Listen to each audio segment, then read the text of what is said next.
Bonjour peuple de Dieu. Aujourd'hui c'est le dimanche 24 mai où nous commençons notre enseignement que nous donnons chaque fin du mois. Aujourd'hui notre thème du séminaire est basé sur le livre des Actes chapitre 9 verset 5. Il y a comme thème « Qui es-tu » D'emblée, cette question est tirée d'une histoire biblique de l'apôtre Paul. L'apôtre Paul, lorsqu'il était encore pharisien, il est allé pour arrêter les chrétiens, comme il en avait déjà l'habitude, parce qu'il a été témoin de la mort d'Étienne. Il a trouvé mieux, bien de tourmenter et de persécuter les chrétiens.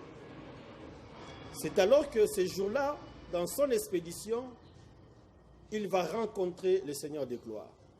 Quelque chose va se passer en cours de route. Il y a une lumière venant du ciel qui apparaît. Et cet homme de Paul va tomber par terre. Il y a une voix qui va se faire entendre. C'est alors que Paul pose la question, à l'époque on l'appelait Saul, de savoir qui était la personne qui parlait.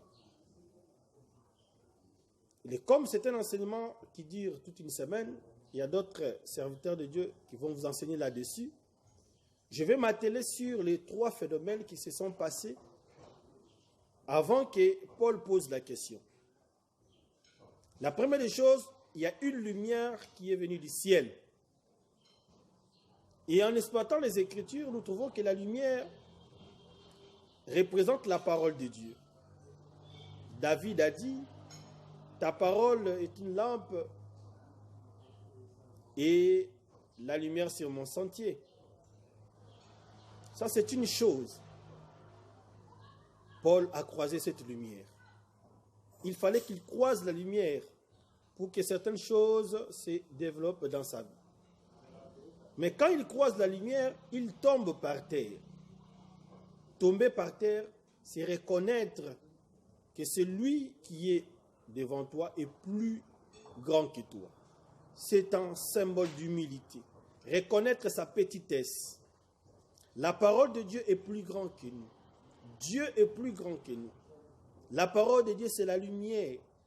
Au commencement était la parole est avec Dieu, la parole c'est Dieu. Cette parole, lumière venue parmi les hommes. Et voilà pourquoi Saul ne pouvait que tomber par terre. Sous autres cieux, celui qui tombe par terre pour saluer son aîné est un symbole d'humilité. La troisième des choses, il y a une voix qui a parlé.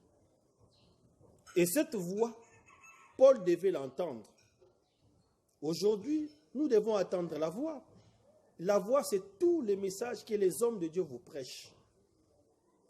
N'est-ce pas qu'il est écrit, si vous entendez sa voix, n'endurcissez pas vos cœurs.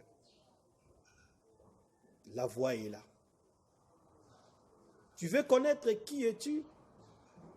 Mais la réponse est claire. Jésus lui a dit, je suis la personne que tu persécutes. C'est encore quelque chose que nous pouvons entrer en profondeur.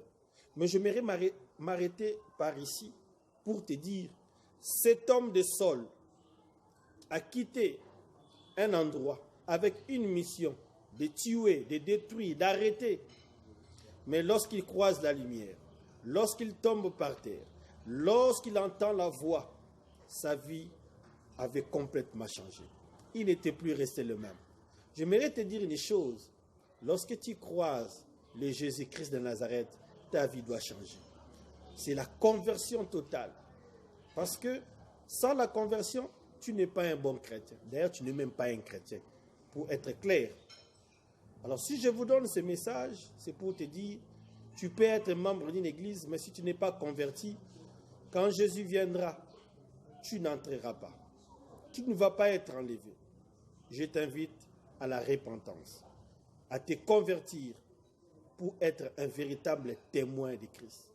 Voilà ce qu'est devenu Paul, un faiseur de miracles, un témoin de Christ, un apôtre, amenant la bonne nouvelle partout dans le royaume, dans l'Asie. Bien-aimé dans le Seigneur, je cite par là pour te dire que Dieu te bénisse pour avoir écouté ces petits mots de 5 minutes. Dieu est bon, Dieu est grand, il vous aime.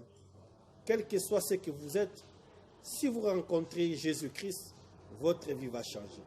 Que mon Dieu vous bénisse et qu'il bénisse sa parole. Amen.